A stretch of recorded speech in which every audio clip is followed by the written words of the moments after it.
Okay, I had to redo my freaking screen, so I'm hoping this damn thing works.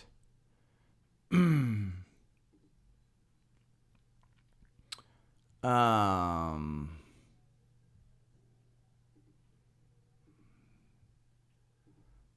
see, is there anything on here?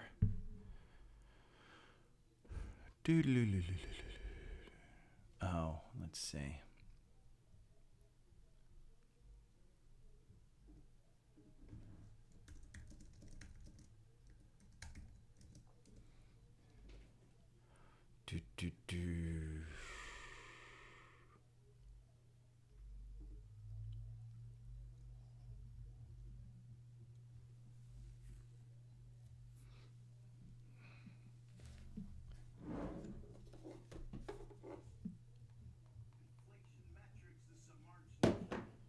March number.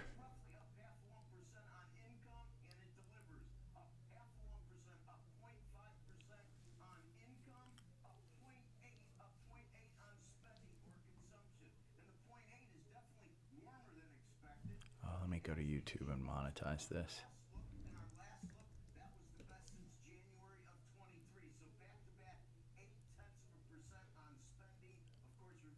Got to make my $10 a month here.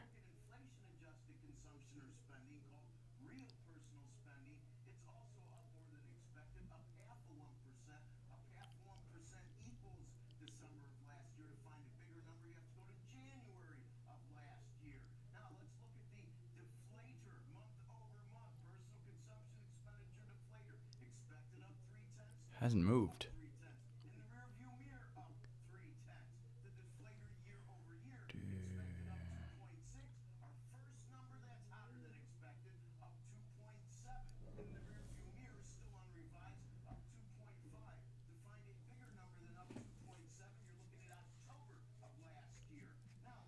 Personal spending up. Personal income up. Right in line.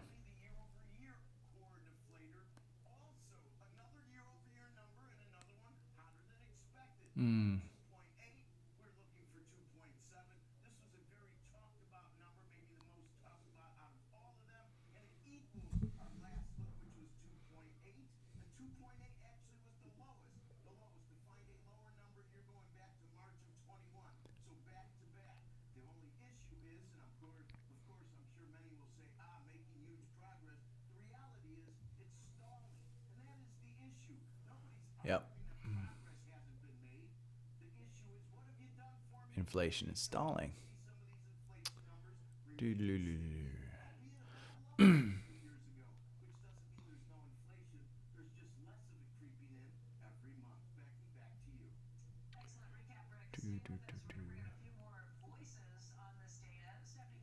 don't see it here, but it's not moving much, honestly.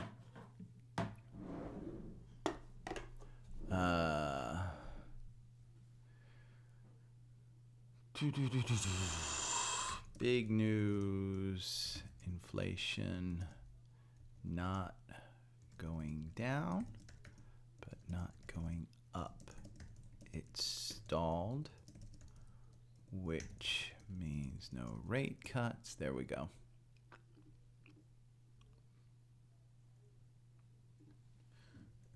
We're going to put that in.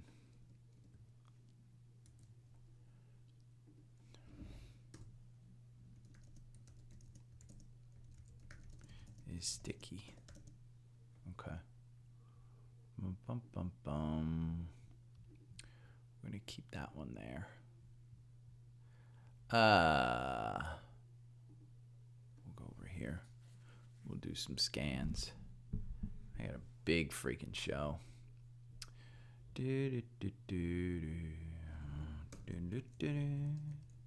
Scans. We'll go to the Daily Stock Pick Market Scanner, which you get when you sign up for TrendSpider, who actually has a sale going on right now. I've been having some problems with the link, so you're going to have to email me. $6.99 a year, saving over $1,000 off of TrendSpider. You get this scanner. We've got Qualcomm, we've got Nvidia, we've got Occidental, we've got Exxon, we've got Taiwan Semi, we've got Uber. Morning, Chris. I was wondering if I was actually live.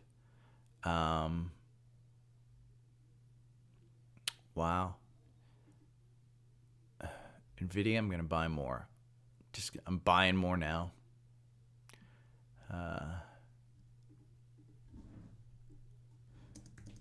Buy more.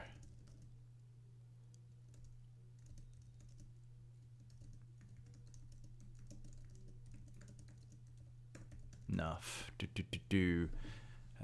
Nvidia is going to have another killer quarter. The question is it going to be good enough? I think so. I don't think 840. I mean, if you got it under 800, great. Yeah, if you traded yesterday post-market, I mean, there was Roku, there was Snap, there was Google, there was Microsoft. I mean, everything. Listen, buy the dip yesterday could have made you a year's salary if you had a couple $100,000 buying the dip yesterday. That was phenomenal to me, just phenomenal. That was crazy, but I had to redo my screen, by the way, if you're just tuning in. So if you see something that looks different, maybe that's it. SMCI and NVIDIA. Listen, SMCI at $800, I think is a steal. I think with all of that news yesterday, Meta said they can't buy enough. Google said they can't buy enough. Microsoft said they can't buy enough. Continued increased spending in that.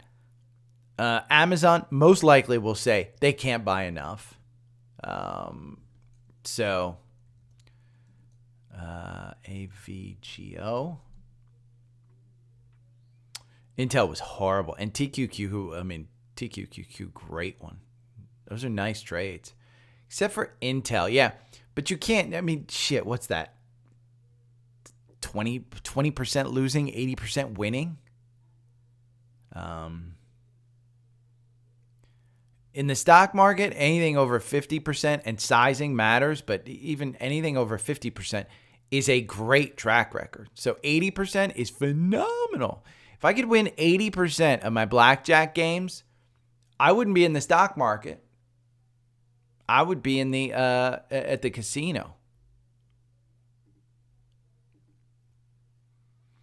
So count yourself lucky. Covered call ETFs. QYLG, XYLD.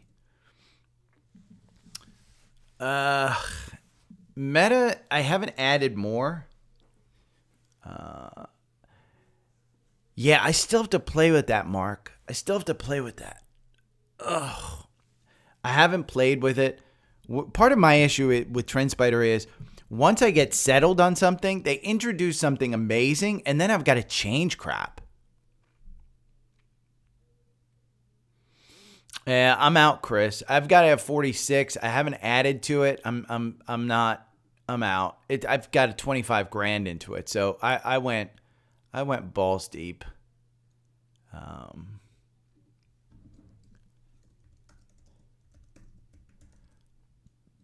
I don't think so. I listened to the I think 5 to 10 years, I think you're okay. I think in the short term.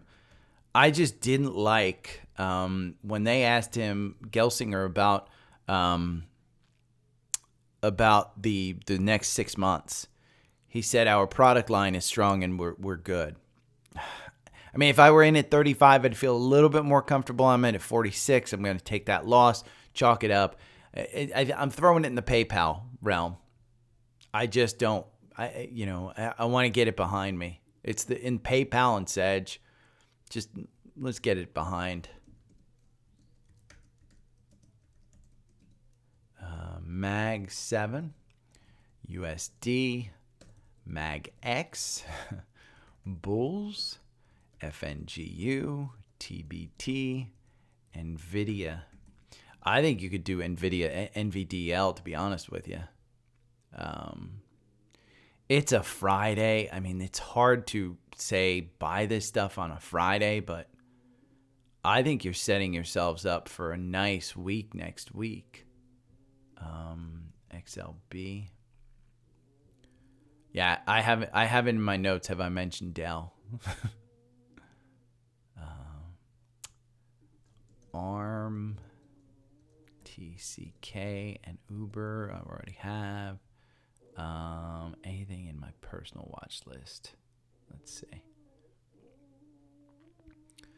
Best Buy, Applied Materials, that's going to come up already. Sedge. I ain't. Has it put in a bottom here? Uber and Oxy. Okay. We'll go to the Dow. Dude, Dow Jones should have a few. Should be 3. Oh, there's nothing in the Dow. Wow. NASDAQ. And then we'll go S&P.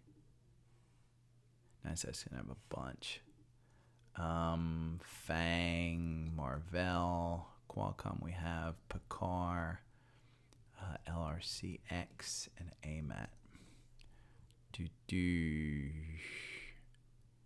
And S&P.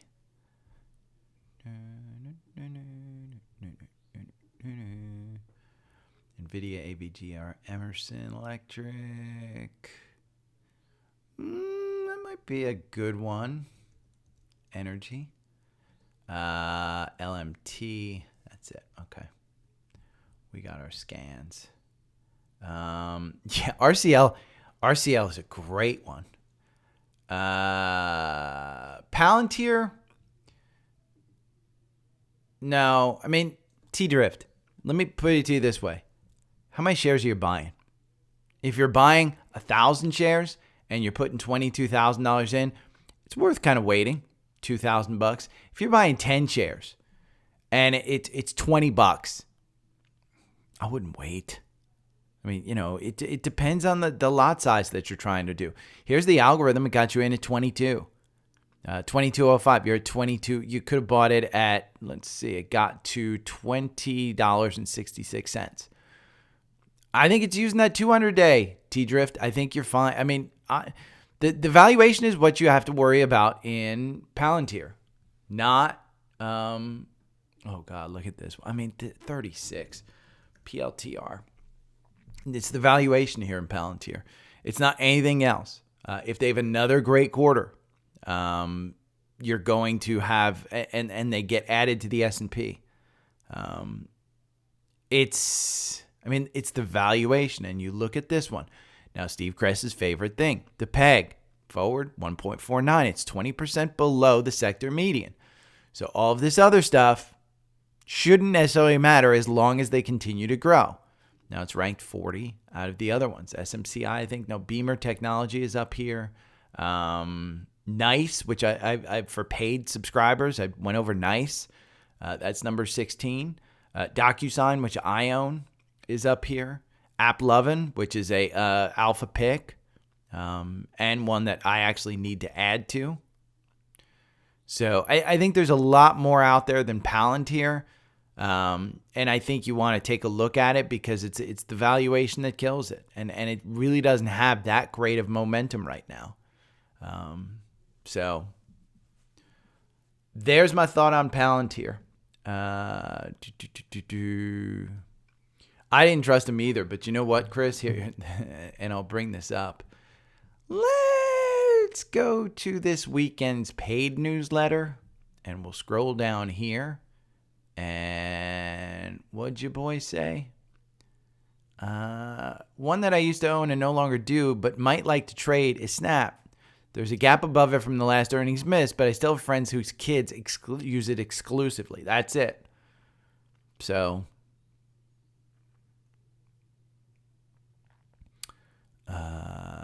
yeah, this paid newsletter is paid for itself. Let's see. Morning, Mike. SA. What is SA? Seabridge Gold. What do they do?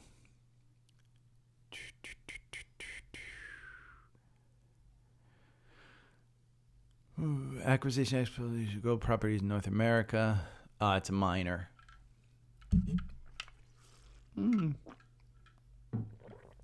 Strong buy. Strong buy. I mean, it looks good. I'm not a huge mining fans guy. I mean, listen, it's, for me, you guys know what I like. You know what daddy likes. Okay, that just creeped me out. Okay, we're going to the Qs.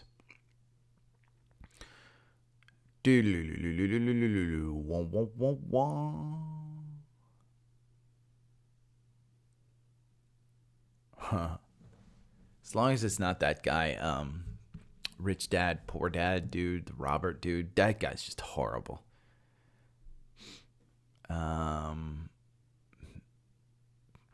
Yeah, and I should have. I had very little. I mean, when I wrote that, I said that gap's worth playing.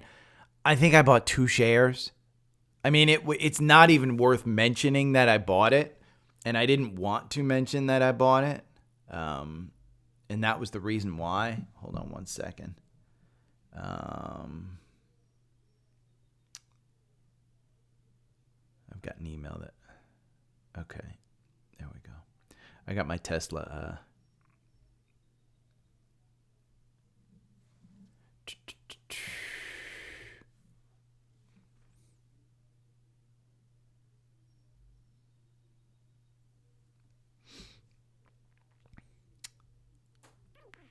Larry. Okay, here's the Qs. I'm just gonna let me open up. Okay, this is the. Oh, I don't want to start from the top. I want to start from the bottom because I closed them from right to left. Wah, wah. This was interesting. This was super interesting, by the way. TrendSpider posted kind of the XLF, and you could time this one. Could be interesting. I do want to look at the year-to-date winners. Year-to-date winners, just look at the top 20. How many energy names are in there? There's not one Mag 7 name up there other than NVIDIA. I mean, it should just be a guide for you. What to do. Snap killed it. Intel still lagging. I'm out. And by the way, Scott or Chris, this is why I'm out on Intel. Intel in the charts, there's the desktop revenue, there's the notebook revenue. I don't trust that that's going to be back to, desktop revenue at Q3 2022.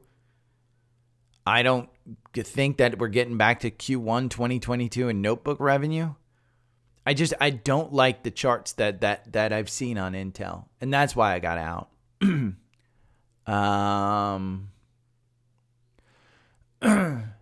This particular one, I mean, okay, now I've got to go to the Facebook group because I want to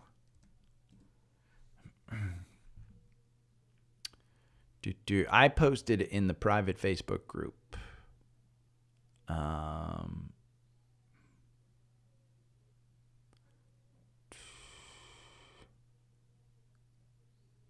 No. We are going to remove ban from group. Delete recent activity, ban future accounts, confirm.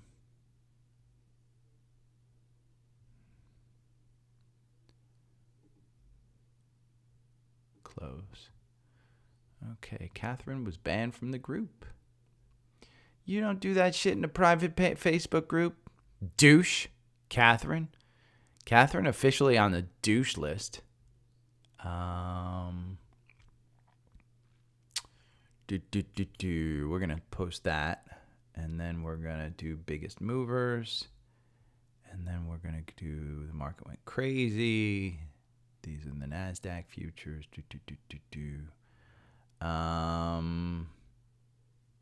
How do I post this? No, I'm just going to go over it. I'll post it in the newsletter. I thought this was interesting too. This is Dan Ushman. He is the CEO of TrendSpider. And I think this kind of describes for me, when I first started trading, I stuck to 5-minute charts. I was at 1-minute charts when I first started trading officially. Then I moved to 15 minutes. I have never moved to 15 minutes, but I did go to 5 minutes and then 60 minutes. And then I did do daily until I found the 4-hour algorithm. Then I went to 4-hour. Now it's rare that I'm more likely to look at a weekly stock chart and say, yes, we have an opportunity to get back there. I thought that was kind of interesting. This market breadth analysis from TrendSpider is amazing. And I'm going to show the video of it. I'm not going to play it, but we will get there. And hello, traders. Are you trying to figure out when the Qs are going to be bullish again? Yeah. I thought that was a great video showing that, and then the big news inflation. Yeah, just don't go balls deep like me, Chris.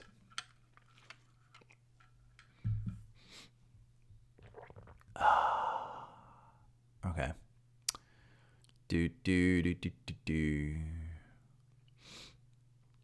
Palantir is almost at 22. I mean, if you're in love with Palantir, T-Drift, I hate to talk people out of stocks because then they wind up exploding and then everybody's like, what the fuck? By the way, Microsoft has pulled back quite a bit if you haven't seen it. Google has not. That's interesting to me. Now, Amazon is flying considering that, they haven't had any specific news, but Shopify up 1%. Roblox going to go over 40. It's at 35 again. Uber under 70. Just a golden child. XLK under 200. Wow. Taiwan Semi at 137. I think anything under 140 there is a good one. SMCI, it's at 800. The market has pulled back. They have not added to the gains after. Man. Tesla has been on a run, by the way. We're down 1.15%, but it's putting in a good amount right there at 161. You're seeing it kind of break above there. That 9 and 21 day are moving positive. I don't track that particular. It's one of my largest sectors, but okay. Let's go to the Qs.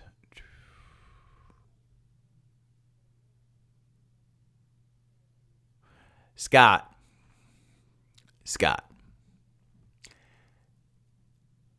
It's the cash. Now here's the thing, Scott. This is what you may not, and I would call Fidelity to confirm this. So it's called the settling period. And Robinhood, yes, has a settling period. The cash is not there for you. Robinhood may pay you. There's probably a cap on that. I don't know. But the settling period, it shows up in your account 3 days later. Yes, you are able to trade with that cash on the same day that you sell it. The same day you sell it, you are able to trade that thing. So don't mistake what your stuff. You're able to, trust me. I have done it. Now, if you're taking, say you have $100 total in the account, and you're trading, you sell the $100 of shares. So you have $100 in Apple. You sell the $100 in Apple. Yes, you have to wait 3 days. And that's because you don't have enough money in the account. If you have $20,000 in the account and you sell $100 of Apple, that $100 is available for you to trade today, real time. It takes 3 days to settle into your account, but it's available for you to trade. So, and I have done that particularly. It's just about the size of your account. And I'm not a fan of Robinhood because, Robinhood is not Fidelity. Fidelity is a full-fledged brokerage house. They have everything that you'll ever need from a brokerage house, a bank, credit cards, blah, blah, blah, the whole thing. Oh, that's weird. I don't know why they changed. They never did that to me. And I don't think I get anything special from Fidelity, but I have talked to them about that.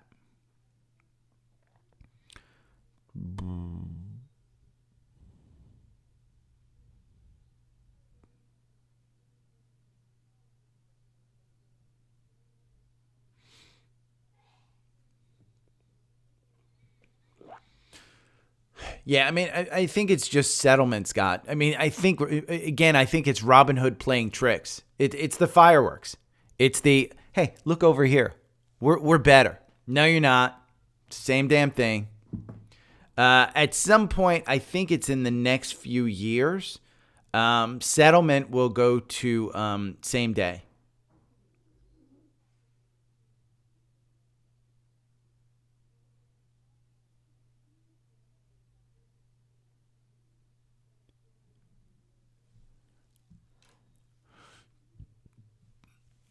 Yeah, if you don't have that much, I'd be more worried about having more money in Robinhood than I would be about Fidelity not settling. But hey, we all have different preferences, you know. I get a lot more benefit out of what do I get out of Fidelity? I have personal contacts that you know, high level, that I get having enough money in Fidelity. Where I get preferential treatment. I do know that. I get free TurboTax. I get free wiring of money and transfers of money. I get preferential margin rates and loan rates if I ever need it. I haven't taken advantage of that in a while. But I do get benefits out of Fidelity. And I think the biggest thing for me is the support. If my money goes missing or I have a question about something, shit. I don't even trust Webull, and I'm an affiliate of Webull for support. Okay, let me start on this stuff. This is like talking politics. My girlfriend's going to yell at me. She's going to say, "Why'd you talk about that?" Okay, hold on. We'll start recording. Good morning. It's Friday. It's PCE day. It's also the day after earnings of Microsoft, Google, Snap, everything. Big news on inflation. It's kind of sticky. It's not going up. It's not going down. So what that means, market pulled back a little bit. It's coming back a little bit more. Nothing crazy. Nothing happened. Jim Cramer said, well, I wouldn't trade anything until we see that PCE number. Well, douchebag, you missed out on some really good earnings plays. Yes, Meta was down. It was a buying opportunity yesterday. Let's look at the Qs. I mean, here's the first thing that I want to say, though. If you're listening to me on Spotify, please rate me 5 stars. I went down to 4.8 for something. Some douchebags are doing like 1 stars, and it's bringing me down. So, I don't like looking at that. So if you are listening on Spotify, scroll down a little bit, and there should be a 5-star thing. On Apple Podcasts, it's a little bit harder to rate, but if you're listening on Apple Podcasts and you can figure it out, go ahead and do it. I think I have a YouTube video on how to do it. I can put it in the newsletter. But if you're listening on Spotify, just please go over there and do that. Here's the Qs. We're 428. We had a buy-in here at 426 on Tuesday, I think it was. No, it might have been Wednesday. But either way, we went down lower. But you're hovering around that 200-day. Now, this is what I've been worried about, is the weekly. Where are we on the weekly? Well, we started out this week. We opened up at 417. We're at 428, so you're up. Have you turned around? No. This isn't a full turnaround.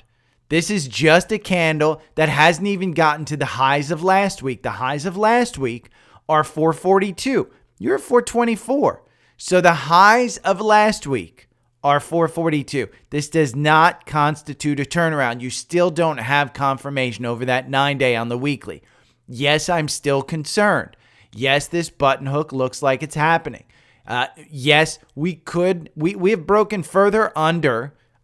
This is the one that I like to say and like to point at back in July 2023, where it took us all the way down into October. We still had confirmation on many of these weeks. We don't have confirmation on this week.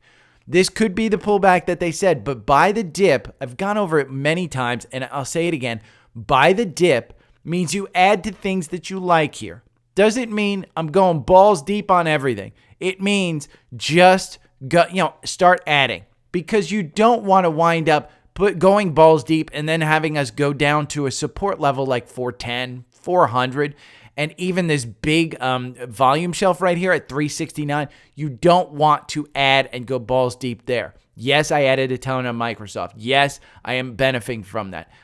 Yes, I added Meta. I am down on that one, but that turned out to be just a buy again because it almost came completely back. But my point is, just be careful about it. Understand what your goals are. Understand that you have a strategy. Understand everything of that sort, and just be smart about it. Because, this inflation, it's not coming down. So we're going to have to rely on the consumer. And I will go over the consumer in a little bit. I'm slightly concerned. I took the consumer, the U.S. Treasury 10-year against the retail sector. And you'll see, looks like a divergence. The consumer may be getting squeezed. So take it a little slow. Let's talk about TrendSpider. You got a video here on market breadth symbols. And if you want to turn around, they also did a blog post, seamlessly integrate breadth data with market breadth symbols. You can find the turnaround. Unlocking potential with market breadth. This is what's really, really good. So TrendSpider just keeps getting better. Absolutely keeps getting better. And if you're interested in it, I think this one could be the thing that triggers you to buy. If you're going to buy, they're having a sale. And it is $1,000 off, $1,088 off. Use my link in the link tree, which is down below. It's $58 a month. You get my 4-hour algorithm. You're going to have to email me. Understand I'm having some problems. So just take a screenshot of your payment. Send it to me on email. I'll send you back the welcome letter. I'll work it out on the back end with TrendSpider so that you get the updates, everything of that sort. But understand, I think TrendSpider just continues to get better. I did find this interesting yesterday.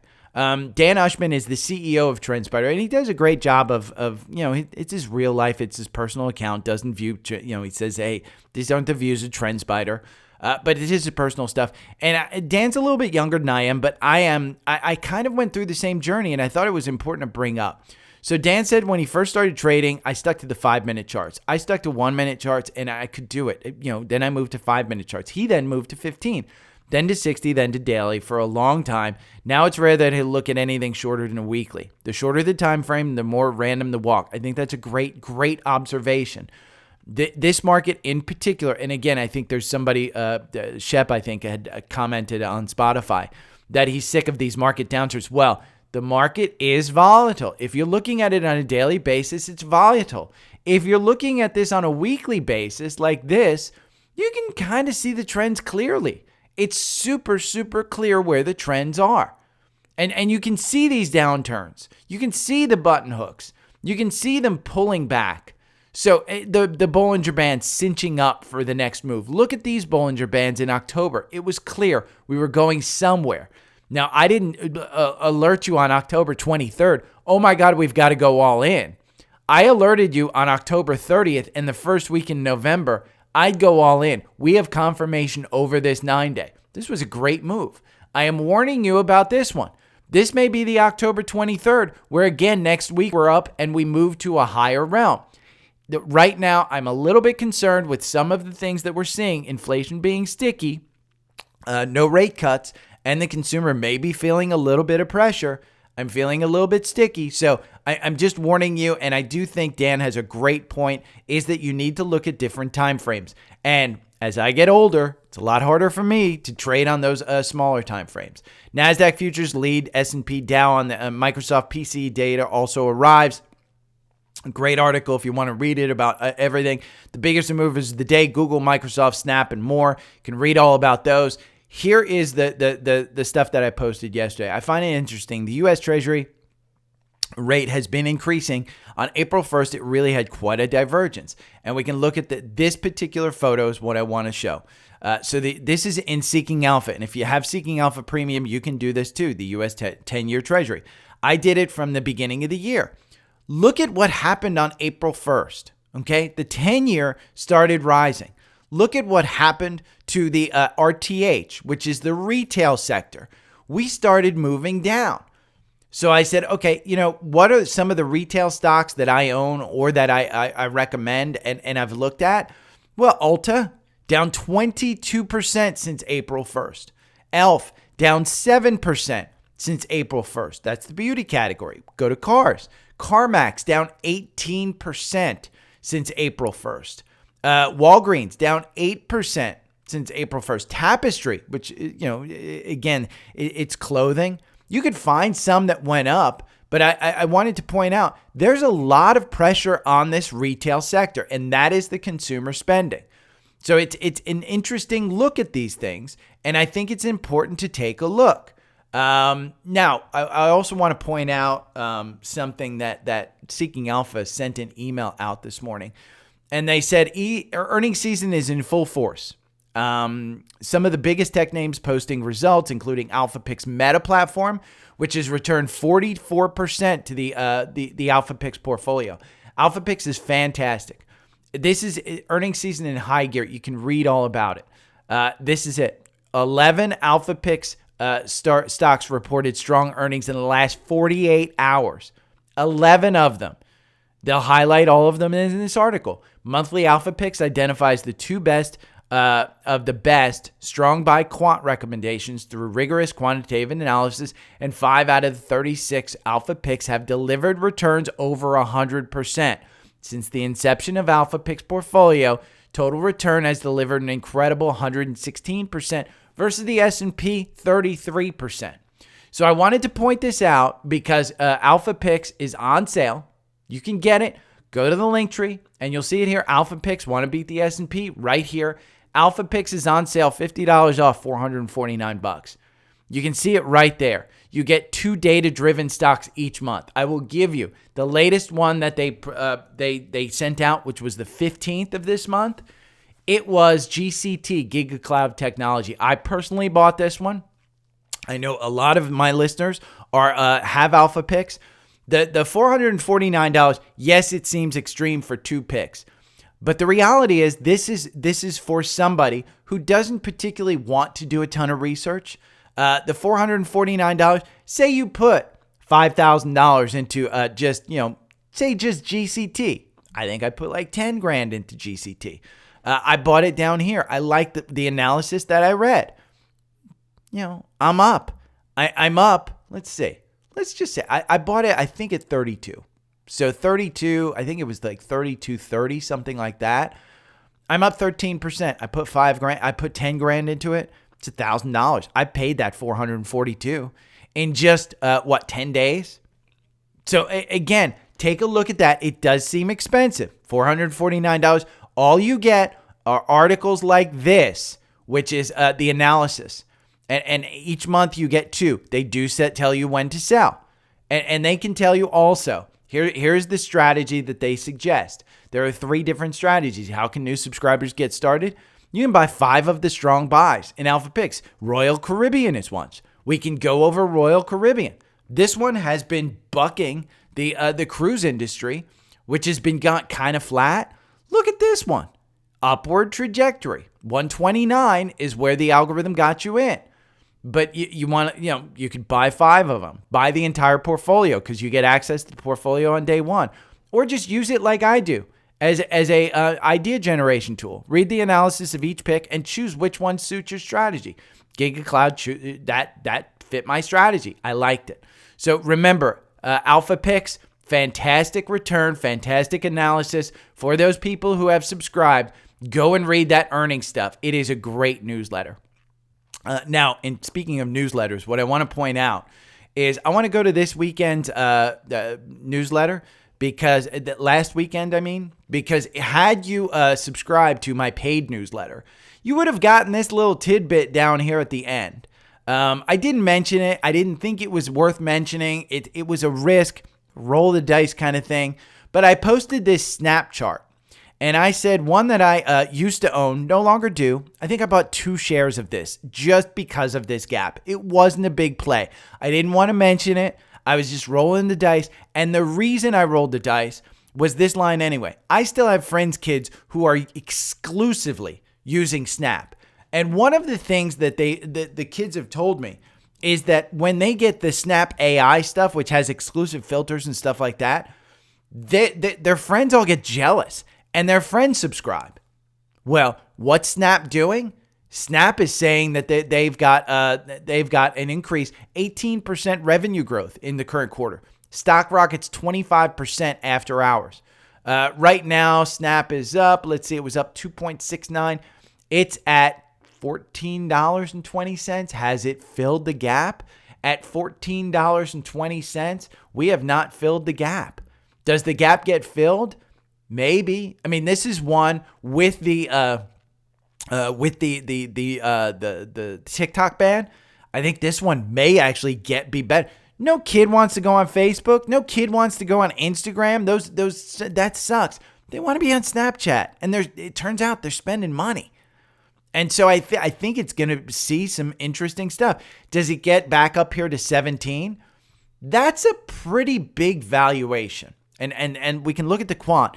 This is the second thing that I want to point out. If you are somebody who doesn't want alpha picks because you don't want to be told exactly what to buy, but you want to do your own research, Seeking Alpha Premium is your way to go. And I have a coupon for 20% off to $189 for the year. And if you want to go in and you want to look at Snap, well, it's a hold in the quant. Why is it a hold? Well, look at the valuation. The valuation is a little bit, and this updates overnight. So it's not like it's crazy numbers. This is updated with the current stuff. Their PEG is 2.31. They're 79% over. I don't like this one. Their growth, A-. The revisions, A-. Wall Street has it as a hold. Wall Street doesn't particularly like this one. It's 19% upside because 1347, we're already over that. Get ready for these guys to come back and probably have a buy on this one. So Snap, interesting. Again, you're seeking alpha or alpha picks. Those are the 2 tools that are there. I thought this was interesting about Microsoft. Oh, one thing that I'm going to do on the paid newsletter, we talked about Snap, but on the paid newsletter this weekend, I'm going to look at a legendary investor. Not going to tell you who, but it is the person who identified to Warren Buffett about holding on to your losers and cutting your winners. It is like watering your weeds. Cutting your flowers and watering. What is it? Cutting your grass and watering your weeds. It's that guy. And I'm going to highlight the fundamentals that he said he won't buy a stock with. PEG is one. PE another. So I'm going to highlight that legendary investor. I'm going to highlight the fundamentals that he goes over and explain those fundamentals. The other thing I will include are 9 AI prompts that will help you become a successful trader in the market. Again, these are prompts. So it is handwritten for you. I found these yesterday and I think they're good. I will include those 2 things in the paid newsletter if you are not a paid member of the newsletter, or if you're remember, the newsletter is free. It's 100% free during the week. The only thing I charge for are the weekend newsletters. And the weekend newsletter, it's a good way to help support me because, again, at some point in time, I'm going to go, I had a great Q1, but this is a great way to help support me and support the 6 to 8 hours a day that I do in order to get this content out to you guys. But again, it's the newsletter. Microsoft. I thought this was great. Microsoft key guidance stock is unchanged after the guide up 4% after hours. Expect Azure growth to be 30 to 31% year over year, similar to March quarter. My take, holding growth rate steady off of a higher number is a win. And this is why it's not up, but it's a huge win. Number 2, expect full year 24 margins to be up 2% year over year despite increase in AI investment. My take, same thing that Google said. They're going to spend for AI, but they're going to monetize it way sooner than anybody who's smaller. Full year 2025 should see double-digit revenue growth and operating margins to be down 1%. So they're cutting costs, but increasing revenue. Revenue growth guide is in line with expectations that call for 14% next year compared to 15% in full year 24. The margin comment took some of the air out of the guidance, which misses the point. Microsoft is making a massive AI investment, and operating margins are only declining by 1% is a positive. That is the big thing. I don't think Microsoft is getting credit for what they're actually doing. The stock, it was at $425 yesterday. It's at $413.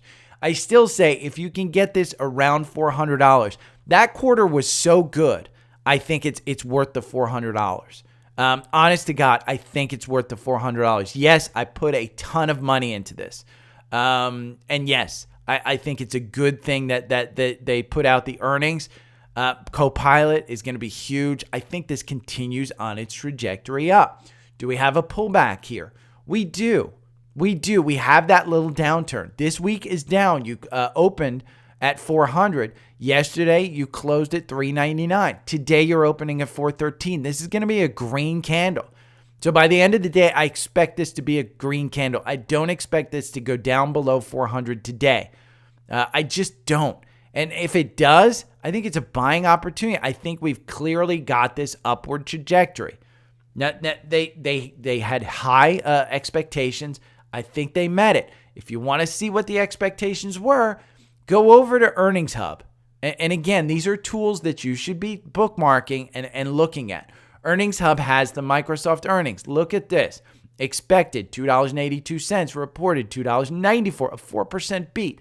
Expected $60 billion, reported $61. This should be up huge. You can view the full AI summary. This is a great summary of the call. Again, this is all free. This is at earningshub.com. I really, really like this site. I think it's fantastic. I don't know when they're going to start charging for it. They already have, hey, get it for a year for $1. Probably makes sense for me to pay $1 to get this for a year. It really does, to be honest with you. I don't have an affiliate agreement with them. These are the guys from Savvy Trader. They took it away from Savvy Trader and put it over here. I really, really like this. And I think this highlights exactly how good that quarter was. You can see Microsoft's quarter is a drop the mic moment as Azure AI lead the way. This is 100% the drop the mic moment. So I agree with Gene Munster. I agree with this analyst. I think Microsoft is a buy right here. I won't be adding more right now. Again, waiting 3 days for the thing. But I am actually thinking at this point, unless Apple comes out with something in June, I may start in my retirement account whittling down some of the Apple and moving to Microsoft. It was that good of a quarter. The other one that had a great quarter is Alphabet. Alphabet, I saw it, hey, we're getting out of our teenage years and we're becoming adults. Google, Google, I was saying Alphabet, but I still call it Google. YouTube, incredible. YouTube beat, search drove. I still say there's a risk on this one, but it's not a huge risk. And we can take a look at Google in the quant. It's a strong buy. And remember the quant, if you want how the quant ratings beat the market, just go and read this. This is number one, and it just turned to a strong buy. Its valuation is a D, but let's look at the PEG ratio. The PEG ratio is a C. It's only 4% above its sector median. But these guys deserve a multiple that is significantly higher than what they're being paid, what they have. So I do think this one is a buy here. Now, do I buy it today? No. At 175, I wait for this one to settle down. This one's going to gap up. Remember I talked about Snap having that gap? This one's going to gap up here from 157 to 175. It is now 919. It is not going to drop down to 157. I don't think you trade to 157, so there will be a gap here. And so that gap will be something that will be probably revisited. But this quarter was that good. This quarter was amazing. Now, let's talk about that versus Meta. Meta had a great quarter. And we can go over here let's go to Earnings Hub first. Because if we look at Google, and we highlight Google here, the expected was $1.51. They beat it by 25%. The expected revenue, they beat it by 2%. You can read the view summary. Now, here's what I want to point out. Meta yesterday, look, they beat it by 9%, and they got killed. The reason was spending. Now, Alphabet brought up the spending as well. They're up 11% in pre-market. Meta is down 0.454. I'm waiting for this to settle, but I think anything around this 200-day right here is a fine buy. I don't think that they're overvalued. We take a look at a weekly. This was due for a pullback. Look at the weekly candle.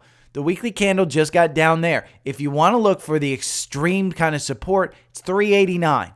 Now, it hit yesterday. It went down to the low yesterday, 414. It didn't make the 300s. 414 is as low as it went. I think it may have been 300s in the pre-market or post-market after the earnings, but it got 414 during the period yesterday. This is still a buy.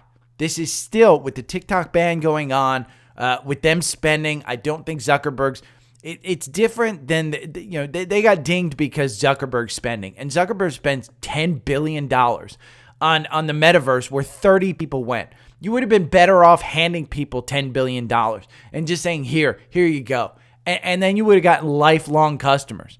Meta, it was due for a pullback. Look at that. You look at Google. Google has been super strong in this pullback. I mean, you look at a weekly of Google, and they have just skyrocketed past their all-time high of 150 again.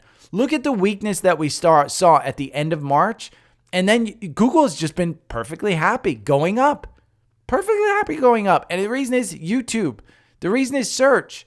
The risk for Alphabet is that their engineers are leaving, and it doesn't need to be one person that take one AI company that takes away their search revenue. It could be 30.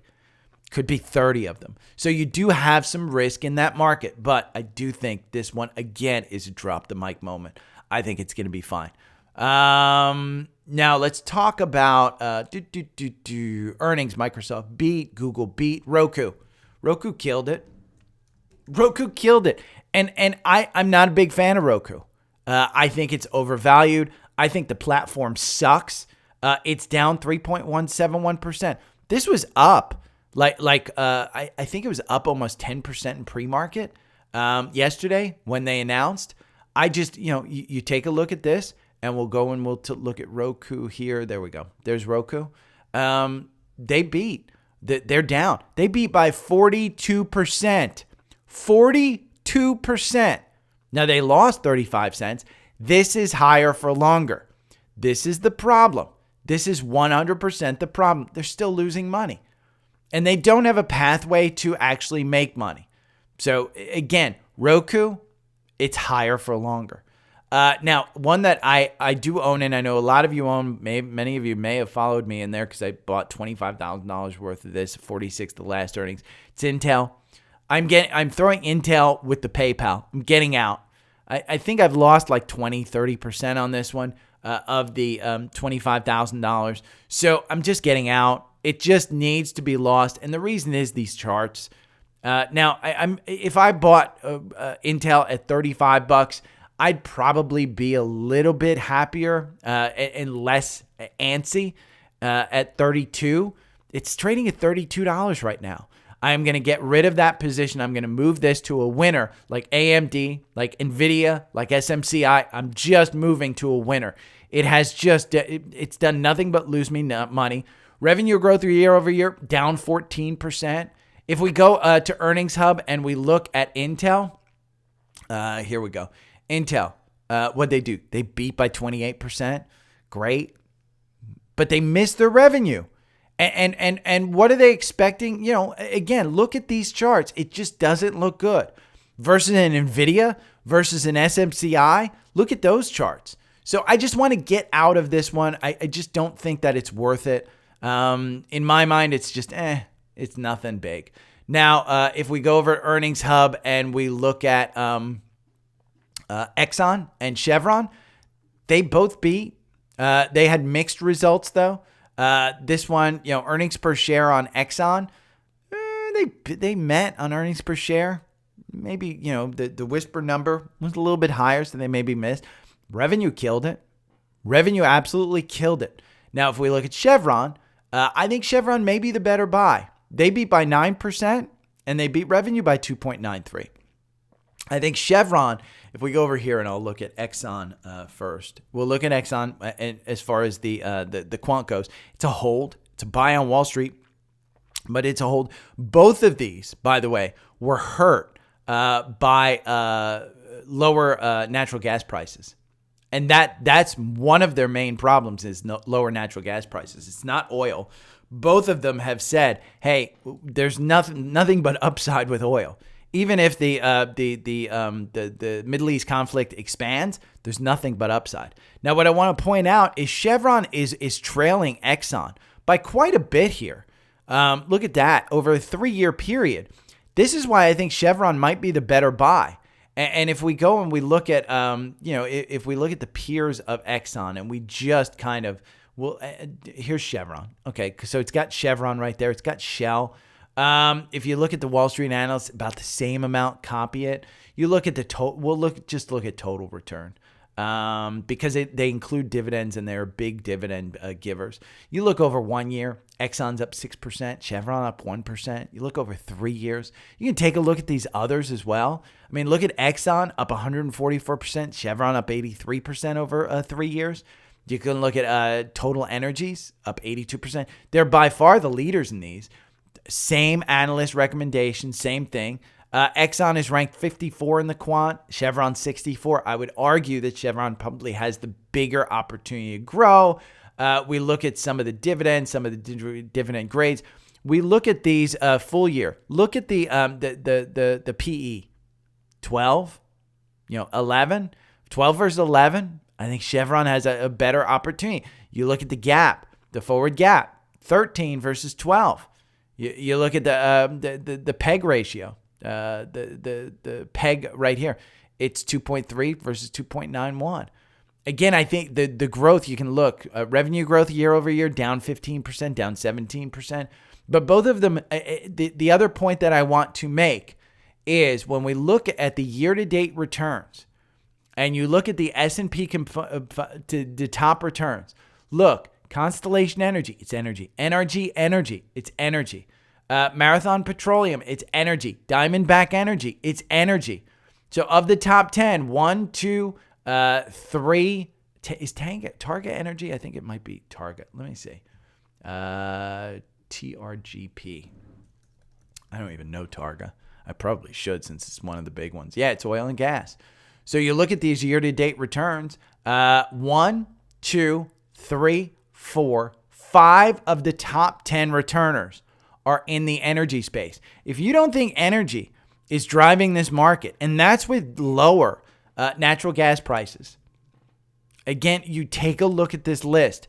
It's energy. So I want to mention SMCI. SMCI is trading right now at 804. If you can get it at 800, I think it's a good buy. I don't think it's overvalued. We can go over here to Seeking Alpha, and this is what you can do with Seeking Alpha Premium is you can go to SMCI. If you have Alpha Picks, you can read all of the analysis on stuff. In fact, they have a great analysis from Steve Kress about why it's not overvalued right now and why the pullback is a buying opportunity. It's ranked number 1 out of 28. When you look at the Wall Street analyst, we can look, the actual average price target is 971. That's a 23%. Again, over the last 90 days, 18 analysts, seven of them say strong buy. Now, when you look at the revisions and we look at the earnings per share revisions over the last 3 months, 10 of them are up. 10 are, there's no down. No down. Nobody's reduced it. So I think this one's interesting. SMCI, it doesn't have you in as far as the algorithm goes, but it will probably today. That's why I'm bringing it up. Again, we closed yesterday at 787. It's at 800. It's up 1.6. I would expect this one to probably be up today. It's a Friday. I will probably be adding to this today just because the algorithm will get up. And have I mentioned Dell lately? Again, bigger spend from AI benefits Dell. We're up 1.47. It's at 126. I know I pointed this one out at 121. I bought back here at 113. Yeah, it wasn't fun when it got way up here to 132 and then pulled all the way back to 113. Wasn't fun. Didn't add more. I will add more. We're opened up now. Dell is up 0.57. Market's pulling back a little bit. This one at 121, great buy. Great buy. I do think that one's a good buy. So take a look at those year-to-date returns. Look at this.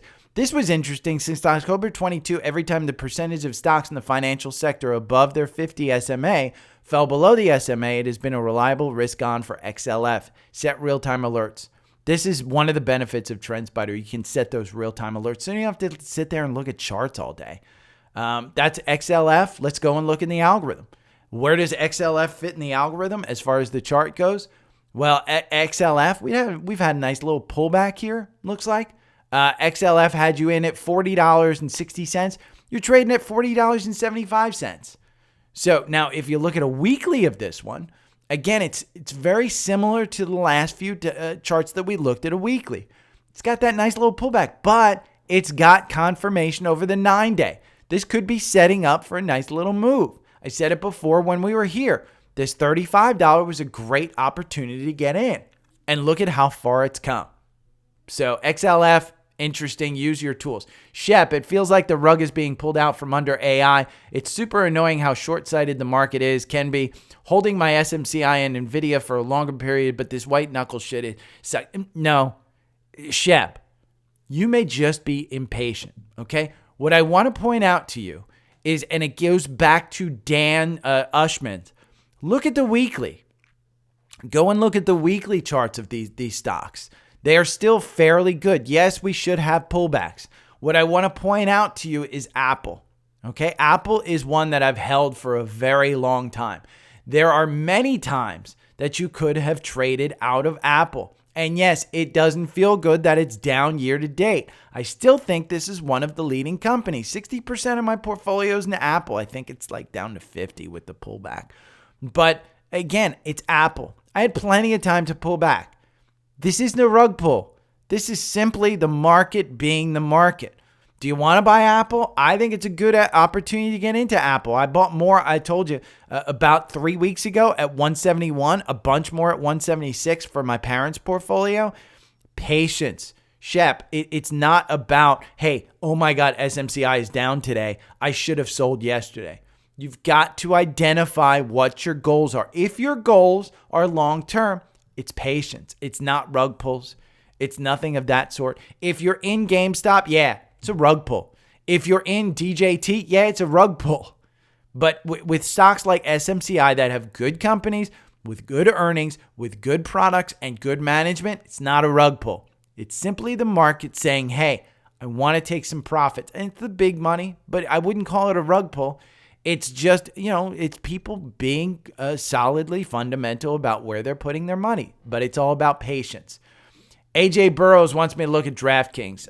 Anybody look at the draft last night? I'm pretty pissed off about how the Giants handled it. And Buffalo trading twice out of the first round. I get no. And trading with Kansas City out of the first round. And they get a great wide receiver. That's crazy to me. That was nuts. That just, oh, God, I don't understand that thought process. DraftKings algorithm probably gets you in today, 41.20. If we look at a weekly of this one, I've said this before, $30 was the buy in and buy out. You're trading around that 200-day. Yes, since April 19th, you've been putting in kind of the support here at the 200-day. Do you get under it? I don't know. I mean, March Madness is behind us. What's the next big betting event? I think with this one, it really determines about, hey, are they profitable? They have earnings coming up on April 29th, so it's next week. You had the Golden Cross on the weekly. You've had a nice little button hook. If these guys come back and they are positive cash flow, because they were expecting in the first quarter to be positive cash flow, then I think you get a nice little pop in this one, and it continues up. Now, earnings revisions, 18 have said up, 4 have said down, 29 have said up on the revenue, 1 have said down. So if we look at the summary of this one and we look, it's a hold, and the reason is the valuation. It's growth. is a problem. Again, these guys spend so much money to bring in new customers. That's been the major problem. Profitability, D-. Their momentum, they have so much momentum, and their revisions, super, super positive. Listen, I own this one. I've held it. If it dips under 40 again, I may just start to sell it. I think I'm in it like 26. But remember, when it went to 26, I was buying at 26. I think it went down to like 21 after that. So again, I would say patience on this one. It's not making money. Higher for longer hurts them. Patty from Facebook. Which one is worth keeping, PanW or Zscaler? I don't personally own Zscaler. I do own PanW. Largest one. I don't know whether it's PanW or CrowdStrike. Those are the two that I would worry about, that I would really kind of compare. But if we look at PanW, and then we'll just take a look. Let's just look at their peers. PanW. It's a hold, but follow Nancy Pelosi into this one. I think that's the one you want to follow into. So we're going to edit this symbol. You know what? I'll just leave them in here, because I think all of these are pretty good cybersecurity stocks, to be honest with you. Let's look at the total return, because I do think that Fortinet may have a dividend in theirs. We can look at 1 year. PanW up 58%. Zscaler 90%. We can look at 6 months, because PanW just has not been doing very well in the short term. Let's look at 5 days. Is it going to pull it up for us? There's 5 days. PanW 3%, Zscaler 3%. They're about the same. If we just look at 1 month, and we can look at the 1 month, hopefully it pulls up. But you can see the one that is a strong buy in the Wall Street is CrowdStrike. And I think they're expecting something with CrowdStrike. CrowdStrike's not making money. Here's the 6 month. PanW's up 22%. Zscaler's up 16%. But I think in the short term that PanW has a little bit of a problem getting up, because remember their last earnings that they said that there was a slowdown in cybersecurity, and then CrowdStrike said, hey, hold my beer. We haven't seen a slowdown at all. And so that's where you got it. 1 month return here. PanW 1.5%. CrowdStrike has been hurting. Fortinet's been hurting. ServiceNow has been hurting. Is that now? Yeah, ServiceNow. I don't know why they're in cybersecurity, but Zscaler hurting the worst. So does Zscaler have some stuff to come back? Nobody has a dividend. I was completely wrong. Look at the PE though. PE of PanW 52. Zscaler 63. Let's look at that important peg. The forward 2.11. Zscaler 1.57. CrowdStrike 1.9. So their growth is going to continue to go. Zscaler is the one that's actually trading higher based on growth. And look at the growth year over year. Revenue 22%. Zscaler 40%. CrowdStrike 36%. So Zscaler's been the biggest one. If you look at the performance, here's the 1 month performance, 3 month performance, and 6 month performance. That's where you really see Zscaler kind of pulling up. Short term, they're just not doing anything. Year to date performance, look at that. PanW's down 2%. CrowdStrike's up 17%. Zscaler's down 20%. So I don't know which one's going to be better for you. I personally hold PanW. And I've been debating. I do hold CrowdStrike as well, but I hold PanW and CrowdStrike. Those are my two picks. I don't know that I'm right. My dad has Fortinet, and Fortinet's just done nothing. I traded in and out of Fortinet. Alex, what are your thoughts on ALAR? It's going to up a bit recently. Let's see. ALAR is Alarum Technologies. What the hell is ALAR? Let's see. It is a software company. It's not making money. $5 million loss. 186. So this is a small company. 6 million shares floated. There's no reason. What's your attraction to this one? Let's look at ALAR and Seeking Alpha. Because are they covered by the quant? Let's see. Summary. Yeah, it's a strong buy. I mean, I don't know what the attraction to this one is. It's got a C on valuation. The momentum and revisions probably. Let's see. Let's see the revisions, because one person. I mean, it's not covered. It's just not covered. It's one analyst that covers this thing. It's super, super small. If we go and look at the chart and you wanted to trade this one, let's say run. Let's see if we can run this. There we go. The algorithm makes you 232%. Buying and holding makes you 332. I mean, I don't know anything about it. I can tell you they're losing $5 million. They have cash on hand of $1.69. They're losing $5 million, and they have somewhere in the neighborhood of $8 million of cash on hand. Now, if it's good, maybe I just don't know about it. But I can't imagine. I mean, go and read these Seeking Alpha analysts. It's ranked number 1 out of 46 in information technology. So the quant likes it, positive. I just can't, in looking at this, there would have to be a different story for me to say, oh my God, I really like this one. Right now, I'd say, it's not my thing. Dex, what are your thoughts on semiconductor and SOFI before earnings? On semiconductor, I don't know anything about. Let's see. We're going to look at on. Oh, why is it doing this? Oh, come on. There we go. We're going to look at on semiconductor I think any semiconductor right now, to be honest with you, this one's going down. I mean, year to date. God, what do you have a semiconductor company? Poised to rebound. It's a hold. It's momentum and revisions. That's what it is. The revisions, one revision's up, 25 down. 0 revisions on revenue up, 28 down. If you've got a semiconductor company that's going there, I don't want to own it. Why not get one of the ones that's actually winning? Get Taiwan Semi, get SMCI, get Qualcomm. You can get a bunch of other names that are actually performing well. I mean, again, that chart doesn't look, good to me. Now, SOFI, I've said, $10 stock. I mean, this is one that you just trade within a range. You can clearly see a range. Now, this one has a gap up here to 857. Do you get up there? I don't know. I mean, their earnings are going to be important. I've pointed this out, that this range right here between 685 and 899, I mean, that's a range you can clearly trade in many, many times and make money. That's on a weekly. Now, if we go over here to and look at SOFI on this one, and Dex, you should have Seeking Alpha if you don't. Look, profitability is an F.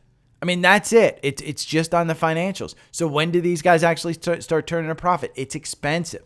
That's what you want to do.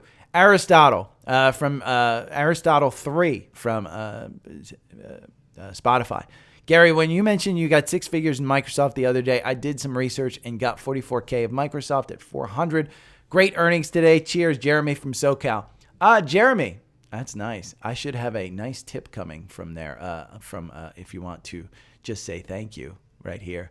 I've got PayPal. I've got Venmo. I've got Cash App. It's all down there if you want to say thank you. But yeah, Microsoft, I think you're fine. I mean, at $400, I just think that right now it's at 407, so it's only up 2%. We've seen this kind of pull back. I can say it on the weekly.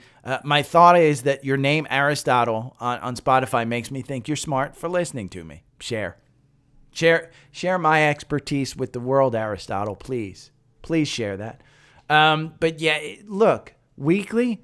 I mean, I've always said this. You've got to have some pullbacks for a healthy market. This is a pullback. Look at this July to October to September where it went down. I think that's what you're starting to see now. You don't have confirmation. I don't know that in the short term this was a great buy. I do think in the long term this is 100% a great buy. So let's talk about scans. First one is Qualcomm. We talked about on semiconductor, why you wouldn't just get Qualcomm. Qualcomm has been on a tear. And if you look at that weekly, that line that I put in there at 191, that's the all-time high. I think you're heading back there. I think you've got confirmation. I think this weekly pullback was a good one. I think we're starting to see the semis take off again. Right there. NVIDIA has a cross-up. I will be buying more. It's up 1.38%. It's got a buy in the algorithm here at 826. It's trading at 837. I'm just going to buy more. Algorithm makes you 323%. Buying and holding makes you 341%. You know what?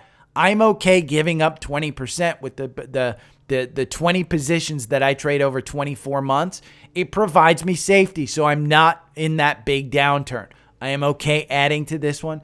Probably holding on long term.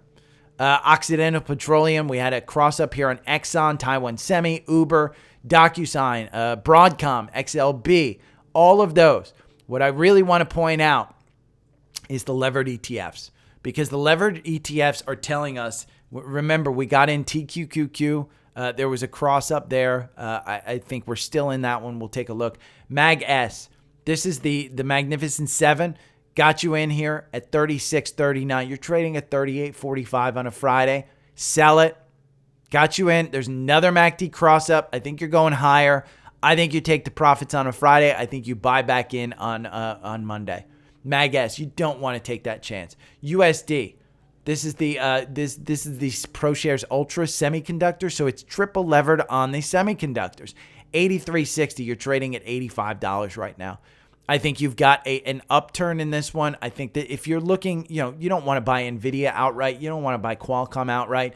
You're looking at onsemi. Why would you do that? Algorithm makes you 255% over 24 months with 25 positions. You only make 215%. I don't suggest that you day trade this one, because remember, it's triple levered on a daily basis. But this one, again, 255%. Mag X, I think this is the 2 times levered Magnificent 7. This one makes you 2% versus the buying and holding over 56 days, because it just came out 56 days ago.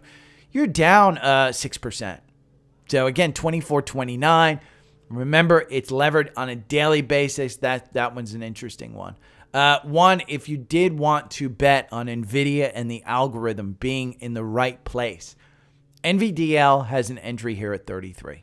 Now, you make 416% over 16 months. It's only been out for 16 months, 13 positions, so not even once per month. It's a trade.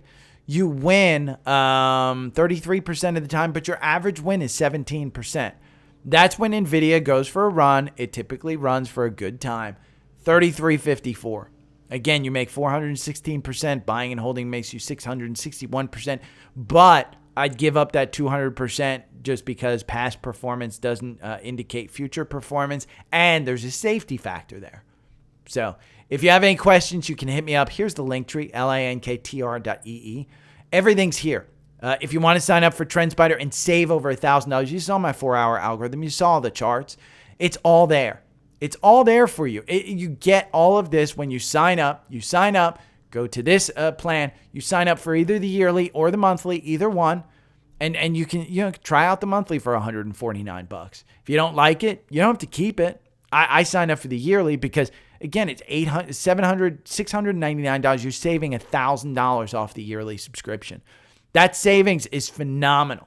And if you can't make $58 per month using my algorithm and other the custom watch lists and the scanners, come on, you're out of your mind.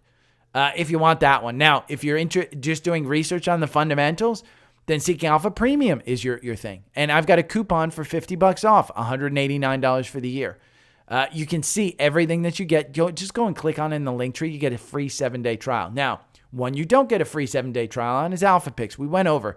It's just one of the best portfolios where they provide you everything to buy and sell. And it's just twice a month. So if you don't want to do the research and you just tuned in and you enjoyed this content because I was talking about going balls deep and stuff, yeah, then just buy Alpha Picks. It's nice and easy. And they give you an easy way to look at the market. I will talk to you guys Monday. Tomorrow, paid newsletter. Anybody have any questions, you can hit me up. Okay. And remember, rate me. If you listened this far, there should be 5 stars on that that Spotify. And with Apple, you should just go and find 5 stars. That's how you can support me. Okay. Take care. Bye. Okay.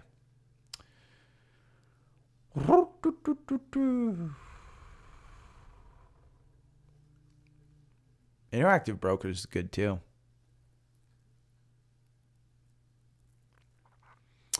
When I moved to Fidelity, I had a good, 7-figure portfolio. I had, I think, hundreds of thousands with Fidelity, and they wanted, I had a bidding war between Fidelity, and this was 2019, 2018, somewhere in that neighborhood. It was Schwab, Merrill Lynch through Bank of America, TD Ameritrade, and Fidelity were the ones that I was looking at. I was looking at E-Trade, but not seriously because I didn't like their, they restricted kind of fractional share stuff. And I didn't really like it, but when I looked, Fidelity offered me a nice little bonus to get over there, to bring my money over there. They also offered me a private advisor, which I thought was important for myself. And they offered the tools that I needed. Now, it was just Active Trader Pro. I still liked Thinkorswim, I think a little bit more. But I got out of that and learned Active Trader Pro because my money was in Fidelity and I could trade with that one. And they gave me free TurboTax as long as I had a certain amount with them. I think it was like $1 million. You needed a free. I think it's moved up to like 1.5 million now. But I think Schwab gives you very similar benefits, and I do think Morgan Stanley, if you're in their wealth management portion, I think those do, Mike. But I would, Interactive Brokers is great. I think they're fantastic for, one of the things that I have friends that do is they manage other people's money and other people's like portfolios. And Interactive Brokers is an easy way for the money manager and the customer to both have access to the portfolio. So, but I would probably look at those three, which is Schwab, Fidelity, Morgan Stanley. Those are the three that I would look at. But I don't know the benefits of each one. I mean, that's just, me not knowing because I'm pretty happy with Fidelity, to be honest with you. Okay. Where are we on the market? Hold on. I'm going to check let's do an indices check.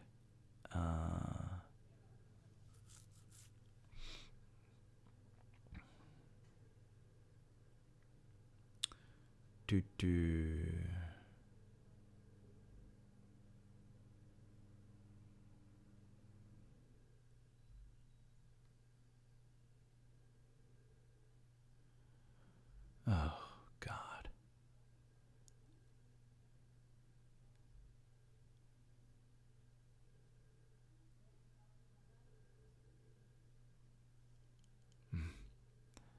Your doctor told me I could just use the same one. I'm not a big fan of my vet. Right now, my vet is pissing me off.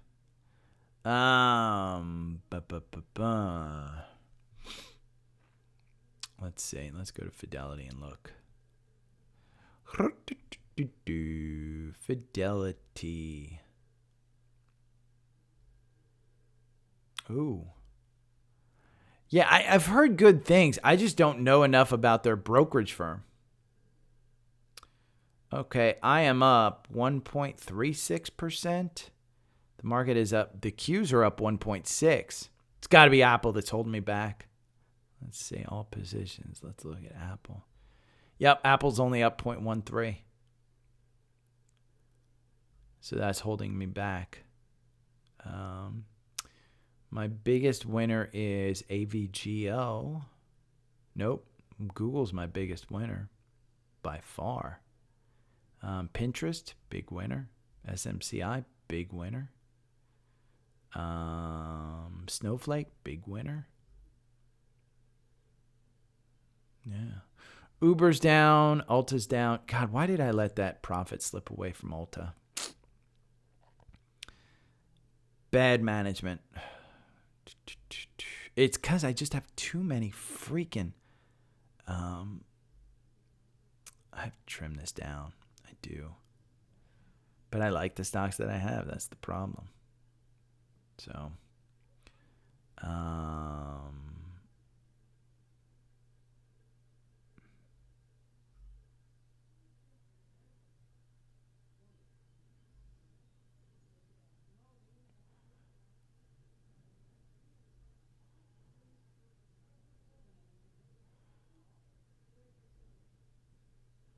Ooh, it's going to be hot. I'm going on vacation. Ooh, next week, Wednesday.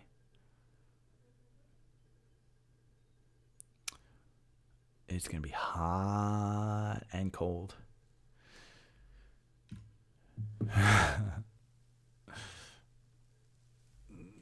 Yeah, that I remember. Okay, now I remember that. Yeah, Tyler. Yeah, I would take Schwab out of that mess just because of that. I want fractional shares. If I want to buy $10,000 of a company, I want to buy $10,000 of a company, and there's no reason you should be restricting that. Again, it's kind of like the PDT rule for people with under $25,000 in their account. The government thinks that they need to protect people, and Schwab thinks that they need to protect people from buying fractional shares. There's no reason you shouldn't be able to do that. That's what I do give Robinhood a lot of credit for. I think there's a couple of things that Robinhood does really well.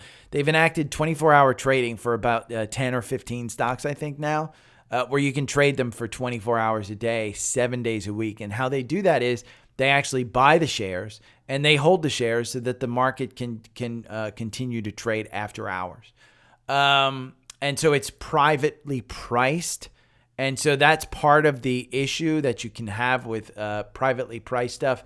There's no regulations around it. They can offer up whatever price they want. They can take whatever commission that they want, blah, blah, blah. But they've done that really well. And just buying fractional shares. I look at these fucking painters on the roof next door and I'm just like, how the fuck do these guys do it? They're not tied off. They're just rolling. I mean, he's bending down, not on his butt. He is literally hunched over, sideways. I would get so dizzy.